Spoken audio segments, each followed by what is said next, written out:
BNP সরকারের মধ্যে ভয় দানা বেঁধেছে। কাদেরকে নিয়ে রাষ্ট্র গড়বেন আপনারা?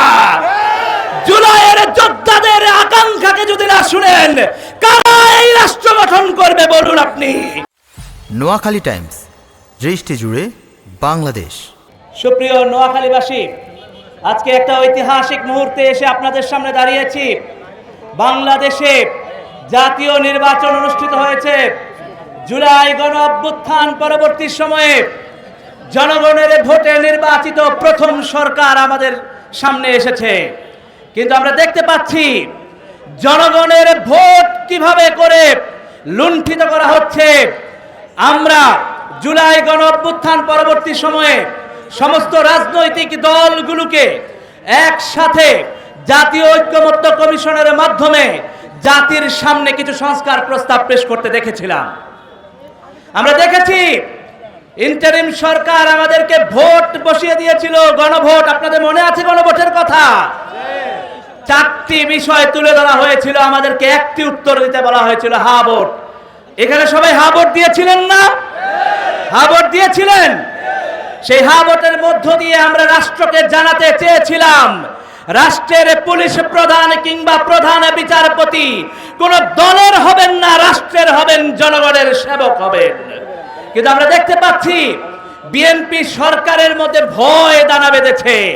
তারা জনগণের যে দাবি, গণভোটের যে রায়, সেই গণভোটের রায় বাস্তবায়ন করা নিয়ে জনগণের সাথে নয় ছয় এবং তামাশা করছে।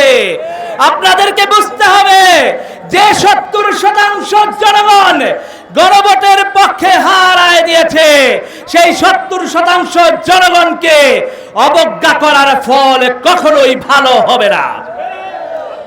দ্বিতীয়ত আপনাদেরকে জানাই, এই জুলাই পদযাত্রায় আমরা আপনাদের গণভোটের রায় বাস্তবায়নের জন্য লড়াইয়ে নেমেছি। সে কথা সরকার রাষ্ট্রের কাছে পৌঁছে দেয়া, আপনাদের মাধ্যমে জনগণের দাবিকে সুসংগঠিত করে রাষ্ট্রের উপর যথার্থ চাপ প্রয়োগ করার মধ্য দিয়ে আমাদের অধিকার আমরা আদায় করে ছাড়বো ইনশাআল্লাহ।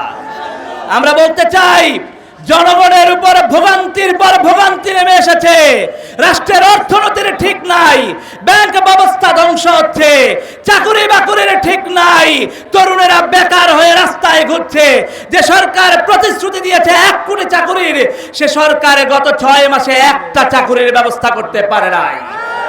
আমার তরুণদেরকে বেকার খাটানো, আমার তরুণদেরকে মিথ্যা প্রতিশ্রুতি দিয়ে রাষ্ট্রকে চালাতে পারবেন না। তরুণদের কাছে যে প্রতিশ্রুতি দিয়েছেন সেটা বাস্তবায়নে অগ্রসর হন।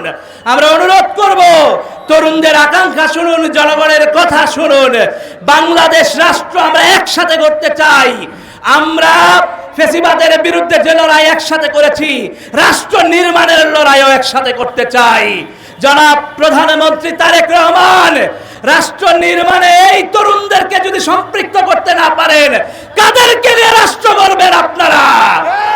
জুলাইয়ের যোদ্ধাদের আকাঙ্ক্ষাকে যদি না শুনেন, কারা এই রাষ্ট্র গঠন করবে বলুন আপনি? আমরা চাই আমরা সবাই মিলে রাষ্ট্র গঠন করব। রাষ্ট্রে আপনি প্রধানমন্ত্রী হয়েছেন, কিন্তু ওই প্রধানমন্ত্রীর চেয়ার কোনো ব্যক্তির না, এই রাষ্ট্রের, এই জনগণের।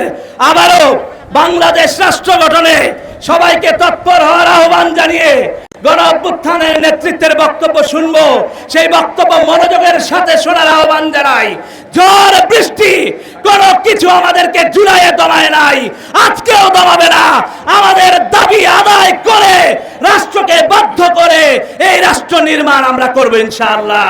সবাইকে ধন্যবাদ। ইনকিলাব ইনকিলাব।